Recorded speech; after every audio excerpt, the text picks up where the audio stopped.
Chicken കറി ഉണ്ടാക്കാൻ പോകണം. അപ്പൊ നമുക്ക് നന്നായിട്ട് എടുക്കാം.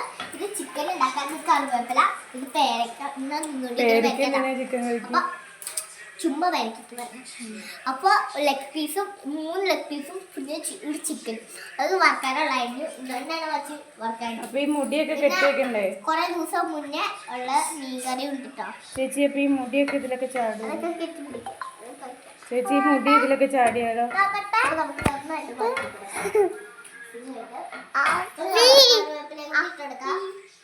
നമുക്ക് കുറച്ച് കറിവേപ്പില കൂടി പാവം പോലെ നമ്മളൊന്ന് ആഡ് ചെയ്ത് കൊടുക്കുന്നു. അപ്പൊ നമ്മള് ഇതിനകത്തൊരു കറിവേപ്പില ഇട്ടെടുത്തിട്ട് നമുക്ക് കറിവേപ്പില കൂടി ഇത് ഇളക്കി കൊടുക്കാം.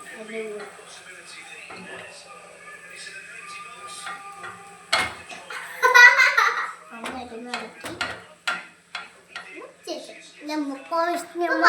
കറിയായി. ഇനി നമുക്ക് വീണ്ടും കുറച്ച് ഇതെന്താ കറിവേപ്പില കറിയാണ് ഉണ്ടാക്കുന്നേ? കറിവേപ്പില കറി കുറച്ചും കൂടി വേണമെന്നേ. നമ്മളൊക്കെ ഓർക്കല്ലേ മേടിക്കും.